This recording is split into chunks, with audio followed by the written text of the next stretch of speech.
of the dais, respected chairman sir and director sir and all faculty members. So I have very good evening to everyone. So I'm very happy to be here for the great occasion of celebration of our silver jubilee. So I would like to tell you only few things which is not be so far away. See, my name is Ismail Sheikh. I'm basically from Prakasam district in a normal village which is being called Shimata, which is in Maripudi Mandal. So my story was started. So I was now currently working in United Nations Department of Economic and Social Affairs as a observer in MENA region.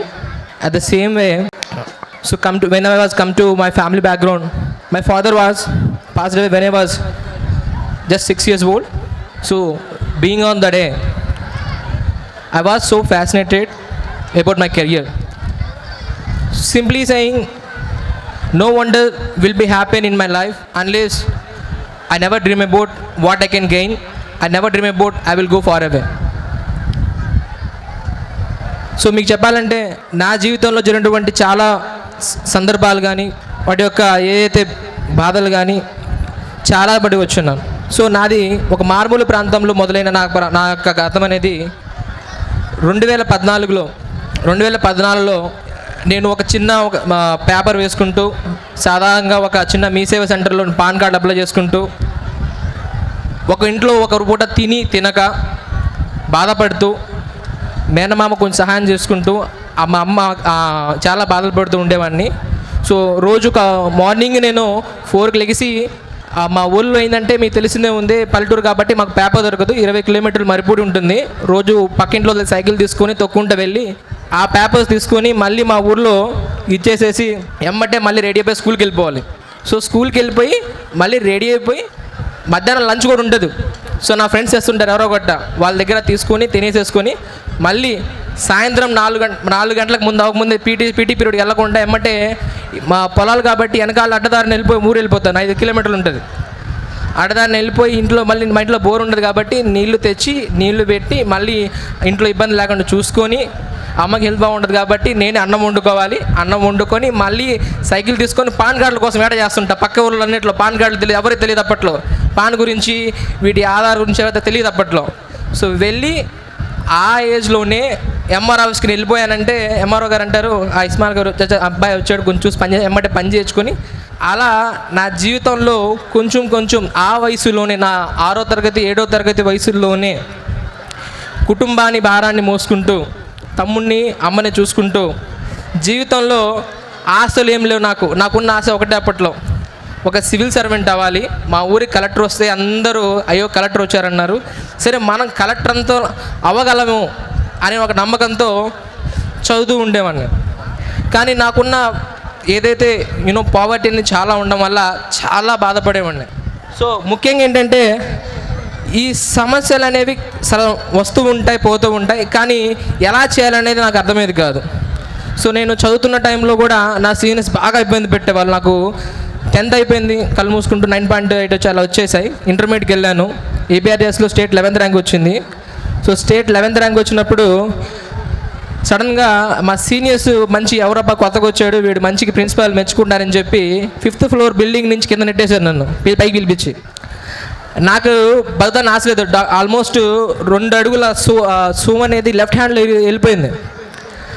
So నేను ఇంటికి phone చేయలేను. ఇంట్లో phone చేస్తే ఇంట్లో వాళ్ళు బాధపడతారు, మరి ఏమేద్దో మళ్ళీ అని చెప్పి నన్ను మానేపేస్తారు ఇంక చదువు. ఆల్రెడీ అప్పట్లో నా అబ్బాయి 10th అయిపోయింది, నా గెట్ హిమ్ టు ఎందుకు వర్క్ చేయించకూడదు, వాళ్ళ నాన్న కూడా పనిచేసేవాళ్ళు లారీ డ్రైవరే కదా, ఈ అబ్బాయిని కూడా లారీలు పంపించేసేవాళ్ళు అందరూ చెప్పేవాళ్ళు. కానీ మా మామ లేదమ్మా చదివిద్దాం మనోడి అని చెప్తే నేను భయపడేవాడిని, ఇంకా చదువుకు వెళ్దాం అనుకున్నా. సో నా ఇంటర్మీడియట్ ఓపెన్లో పెట్టుకొని ఒక చిన్న కీప్యాడ్ ఉండేది నోకియా తీసేసుకొని ఇస్రో గురించి సర్చ్ చేస్తున్నాను. అప్పట్లో ఒక ఉండేది చంద్రయాన్, అప్పుడు చదివాను పేపర్ చదివాను చంద్రయాన్ గురించి. సరే నేను ఎందుకు వెళ్ళకూడదు అని చెప్పి నేను ప్రయత్నిస్తుంటే మా ఊర్లో పొద్దున్న వెళ్తుంటే అన్న మీ దగ్గర 3G కార్బన్ ఫోన్ ఉంది కదా, ఒకసారి నేను ఒక అప్లికేషన్ పెట్టుకోవాలన్నా. ఎందుకు బాబు అన్నాడు. సో ఎందుకంటే అన్న నేను ఇస్రోకి వెళ్దాం అనుకుంటున్నాను, రాకెట్ సెంటర్ దగ్గరికి అన్న. నవ్వాడు. ఏం చదివా అంటే నా 10th అయిపోయిందన్న, ఇంటర్మీడియట్ ఓపెన్లో పెట్టుకున్నా అని. అందరు నవ్వారు ఊళ్ళో. సర్లే వీళ్ళు నవ్వారులేమని చెప్పి మనమే అనుకోకూడదు కదా. సో నేను అలా దాదాపు నా క్వాలిఫికేషన్స్ మార్చి పెట్టేవాడిని. ఏది డిగ్రీ అయినట్టు, ఇంజనీరింగ్ చేసినట్టు, పెట్టుకున్న తర్వాత ఒకరోజు ఒక మెయిల్ వచ్చింది. ఎలా అంటే, మీరు ఇన్ని ప్రొఫైల్స్ పెట్టారు, దాదాపు 150 అసలు మెయిల్స్ పెట్టారు, అసలు మీరు ఏం చదువుతున్నారు, మీరు ఇచ్చిన ఆ ప్లాన్ అయితే ఉందో చాలా ఎక్సలెంట్గా ఉంది. స్పేస్లో మొక్కలు నాటి ఎందుకు మనము హ్యూమన్ బీయింగ్ ఎలా ఎందుకు అక్కడ సర్వే చేయడానికి కుదరదు, విత్తనాల యొక్క జెనెటిక్ని డీకోడ్ చేసి సర్వే చేయొచ్చు కదా అనే ఒక కాన్సెప్ట్తో నేను ఇస్రో వాళ్ళకి మెయిల్ చేస్తుండేవాడిని. విక్రమ్ సారాభాయ్ స్పేస్ సెంటర్కి, సతీష్ ధావన్ స్పేస్ సెంటర్కి, మినిస్ట్రీ ఆఫ్ స్పేస్కి. సో నాసా వాళ్ళు ఒకరు మెయిల్ చూసి ఇండియన్ స్పేస్ సెంటర్కి ఫార్వర్డ్ చేసి, వాళ్ళు చూస్తే నాది 10th క్లాస్ సర్టిఫికేట్ మాత్రమే ఉంది. వాళ్ళు అన్నారు, we are never have been seen such a child from a poor village which make us so attribute to us. So మేము చాలా ఆశ్చర్యంగా ఉంది. సో నేను ఏం చేశానంటే, వాళ్ళు మీరు నెల్లూరు రావాలంటే నా దగ్గర డబ్బులు కూడా లేవు. ఏం చేశానంటే, ఇంట్లో 300 రూపాయలు తెలియకుండా తీసుకొని అప్పుడే ఫస్ట్ ట్రైన్ ఎక్కడం నేను ట్రైన్ ఎక్కేసి శ్రీహరికోట వెళ్ళిపోయాను. అక్కడ నాకు ఎలా ఉంటుందో కూడా తెలియదు. దిగాను శ్రీహరికోట అంటే నాకు తెలియదు, సులూరుపేటలో దిగాలని కూడా తెలియదు. నేను చెన్నై వెళ్ళిపోయి చెన్నై వెళ్తే అక్కడ పోయి శ్రీహరికోట పోవాలంటే నాకు సరిగ్గా హిందీ కూడా వచ్చేది కాదు, మన అంత మాత్రం ఆడేవాళ్ళం. ఈవెన్ నాకు అంత ఇంగ్లీష్ కూడా వచ్చేది కాదు. నిదానంగా కొంచెం చేసుకుంటూ వెళ్తుంటే అక్కడ వేరే తెలుగు వాళ్ళు చాలామంది ఉండి, ఎక్కడికి నేను ఇలా శ్రీహరికోట వెళ్ళాలి, నేను నా ప్లాన్ ఇలా అంటే ఒక అతను హెల్ప్ చేసి నాకు రిజర్వేషన్ చేసి స్లీపర్లో సులూరుపేటలో దిగి అక్కడి నుంచి నిదానం నడుచుకుంటూ వెళ్ళాను అక్కడ దాకా. దాదాపు ఒక 6 కిలోమీటర్లు ఉంటుంది సులూరుపేట నుంచి. సో అక్కడికి వెళ్తే నా దగ్గర చిన్న షార్ట్ లిక్కర్ ఉంటుంది, లిక్కర్ వేసుకొని పోయి అక్కడ పోయి గేట్ సెక్యూరిటీ చేసే వాళ్ళు ఉన్నారు. కోనే రే ఆప్ సార్ మై హ్యాపర్ అని మై రీసెర్చ్ సైంటిస్ట్ సార్ అని. వాడు నవ్వుకున్నాడు, క్యాబ్ బోల్ రాయ్ సెక్యూరిటీ పిలిపించి బయటకు నెట్టేసాడు. ముందు ఎవరో వచ్చాడు, ఏదో ఇక్కడ సైంటిస్ట్ అన్నాడు చెప్పి, లేదు సార్ నాకు లెటర్ ఉంది చూడండి అంటే పేపర్ చూపించగానే వాడు డౌట్ ఏంటంటే ఇది ఒరిజినల్లా కాదని చెప్పి వాళ్ళు కన్ఫర్మ్ చేసుకుని director confirm, yes he is the man mister Ismail Shaik, please call him inside అని చెప్తే, then the first which I have been wanted to Sriharikota I got 1 national award making electricity from the plants. I have a patent too. So మొక్కల నుంచి కరెంటు తయారు చేసే కాన్సెప్ట్తో first patent అనేది register చేశారు త్రూ ఆ టైంలోనే. So then the legacy started. So ఆ టైం నుంచి నిదానంగా ఇప్పుడు ఇంట్లో ఏంటారంటే ఇవన్నీ ఉపయోగపడదమ్మా, మనం ఏదో చేద్దాం అన్నాం కదా, but this is not worthful, మనం ఇంకా ఏదో చేయాలి మన దగ్గర, సో బెటర్గా చేయాలి. కానీ నా దగ్గర సర్టిఫికేట్స్ లేవు. నేను చాలా ఇప్పుడు లైక్ రామన్ ఫెట్స్కి సంబంధించినటువంటి ఫెలో స్కాలర్షిప్స్కి అప్లై చేసేవాడిని. బట్ ప్రతి ఒక్కరు ఒక్కటే రీజన్ చెప్తారు, you don't have a MTech, you don't have a graduation. So నేను ఫస్ట్ డిగ్రీ కంప్లీట్ చేయాలని ఫిక్స్ అయిపోయాను. సో డిగ్రీ కంప్లీట్ చేయాలంటే నాకు ఫస్ట్ ఏదో చేయాలి కదా అనుకొని, సో డిగ్రీకి అప్లికేషన్ పెడుతూనే అప్పట్లో జియో ఫోన్ లాంచ్ అయింది, అప్పట్లోనే ఫస్ట్లోనే లాంచ్ అయింది. సో అప్పుడే పొగనారు మొక్కలు వేస్తుంటారు, పొగనారు మొక్కలకి వెళ్ళి 2000 సంపాదించుకొని జియో ఫోన్ తీసుకున్నా ఫస్ట్. సో జియో ఫోన్ తీసుకొని ఏం చేశానంటే యూఎన్కి సంబంధించినటువంటి అప్లికేషన్స్కి అప్లై చేశాను. నేను సివిల్స్కి వెళ్ళలేను because I don't have a graduation, I cannot do it. So inter base మీద ఏమున్నాయని చూసుకొని ఆన్లైన్లో ఫర్ ఎగ్జాంపుల్, సో ఇది నేను జకార్తాలో ఫస్ట్ నా యొక్క which is I being help for India 2022లో ఇండియా అనేది ఫస్ట్ మెడల్గా వచ్చింది under which is international IMF international monetary fund వాళ్ళు ఒక మీటింగ్ పెట్టారు. So regarding Bihar that I was standard in there. So this is in 2023 in Hanoi in Vietnam. So ఈ సమ్మిట్లో కూడా ఇండియా తరఫున రిప్రజెంట్ చేసి, so India is got the first in the gold which is in going to B we are making a policy makers.